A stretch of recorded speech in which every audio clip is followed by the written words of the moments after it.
सबको जय मसीह की। मैं प्रभु यीशु मसीह के नाम में एक बार फिर से कॉफ़ी विद क्राइस्ट के 31st एपिसोड में आपका स्वागत करता हूं। और आज हम बात करने वाले हैं knowing Jesus and knowing about Jesus, the difference between the both. जी हाँ, यीशु को जानना और यीशु मसीह के बारे में जानने में क्या अंतर है।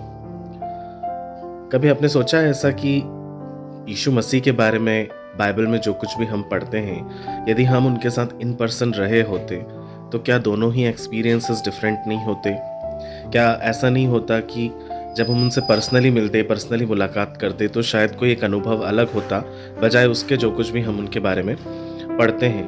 अब देखिए, ये एक सिंपल सा लॉजिक है कि किसी भी चीज़ के बारे में इन्फॉर्म होना वो हमें किसी भी सेकेंडरी सोर्सेज से होता है, जैसे कि बुक्स हो गई हैं, जैसे कि इंटरनेट सोर्स हो गया है, जैसे कि और कोई सा आप न्यूज़पेपर आर्टिकल देख लीजिए या कोई भी चीज़ जिससे हम किसी चीज़ के विषय में सेकेंडरी इंफॉर्मेशन हासिल कर रहे हैं, वैसा ही है बाइबल भी एक रिटन स्रोत है जिससे हम यीशु मसीह के बारे में जानते हैं। मैं आपको एक सिंपल एग्जांपल देता हूँ।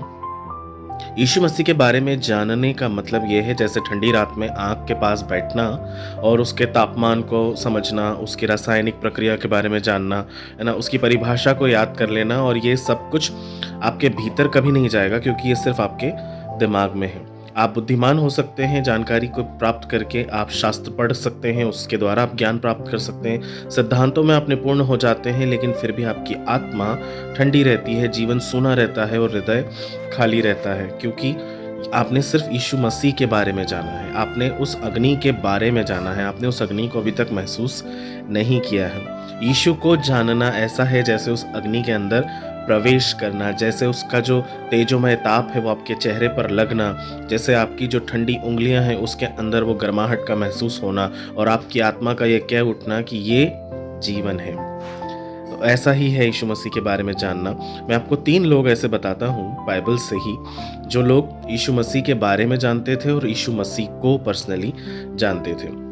यीशु मसीह के बारे में जानना तो एक नक्शे के समान है कि नक्शा सिर्फ पॉइंट आउट करता है कि यीशु कहाँ हैं, कैसे दिखते हैं, बस सिर्फ ये वो चित्रण करते हैं। लेकिन यीशु को जानना उस स्थान तक पहुंच जाना है जो नक्शे में हमें दिखाया गया है, क्योंकि वचन ही हमें सिखाता है। यूहन्ना 14:6 जिसमें ये लिखा है कि यीशु ने कहा, मार्ग, सत्य और जीवन मैं ही हूँ।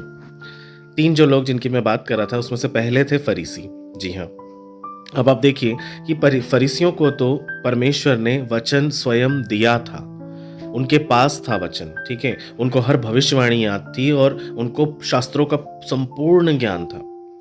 लेकिन फिर भी जब मसीह उनके सामने आए वो चिल्ला उठे कि इसे क्रूस पर चढ़ाओ, इसे क्रूस पर चढ़ाओ। मत्ती 27:22-23 में आप इसे रेफर कर सकते हैं कि ज्ञान तो उनके पास सही था परंतु पहचान सही नहीं थी।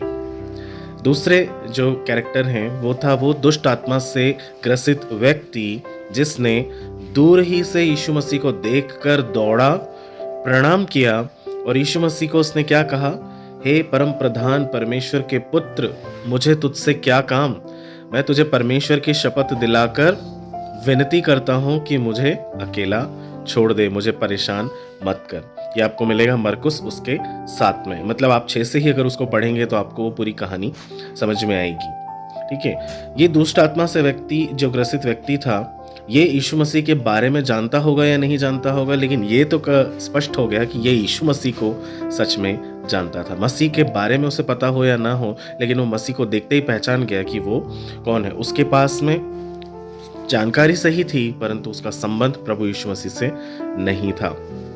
और एक तीसरा व्यक्ति भी है और हम सब जानते हैं पूरी बाइबल में वो सबसे ज़्यादा इम्पेशेंट व्यक्ति है जिसको हम पतरस कहते हैं। और पतरस भी ऐसा ही था, है ना। पतरस ने 3 वर्ष तक यीशु मसीह के साथ में रहकर उसको अनुभव किया है, उसको देखा है, उसको सुना है, उसके चाल चलन को समझा है। सब कुछ करने के बाद भी 3 बार मसीह का उसने इनकार किया है। लूका 22 उसका 61-62 में हम पाते हैं।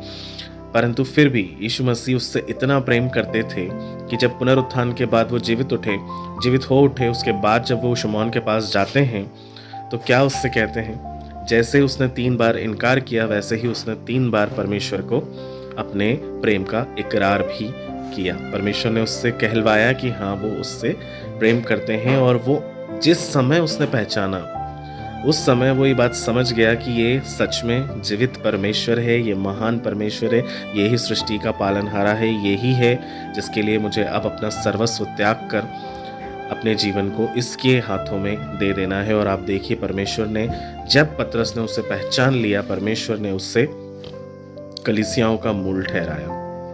आप सोच सकते हैं कि परमेश्वर के बारे में जानना एक बात है, परमेश्वर को जानना दूसरी बात है। यीशु मसीह के बारे में जानना सिंपल एक मेन्यू की तरह है कि मेन्यू को पढ़ते रहो, लेकिन यीशु मसीह को जानना वैसा है जैसे कि जीवन की रोटी को हम खाते रहें, है ना। वचन क्या कहता है यूहन्ना 6:35 में? यीशु ने कहा, जीवन की रोटी मैं हूं, जो मेरे पास आता है वो फिर कभी भूखा ना होगा।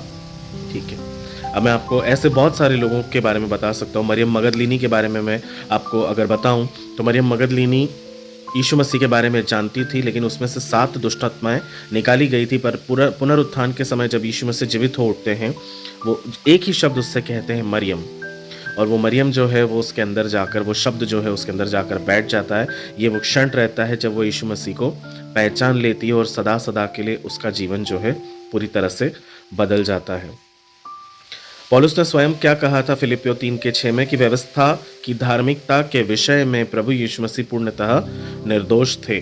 दमिश्क के मार्ग पर एक ऐसा व्यक्ति जिसने यीशु मसीह के बारे में जाना, सुना, उसके लोगों को मारा, प्रताड़ित किया, हत्याएं की, लेकिन जैसे ही स्वयं परमेश्वर से उसकी रूबरू मुलाकात हुई, वैसे उसका जीवन बदल गया। वो शाऊल से पौलुस में बदल गया। जो एक हत्यारा था, वो परमेश्वर का पूजनीय पुजारी बनकर अपने विश्व में खड़ा हो गया और सारे लोगों को उसके नाम से सुसमाचार देने लगा। कहने का मतलब, आज हमको सोचने की ज़रूरत है, क्या हम केवल यीशु मसीह को जानते हैं?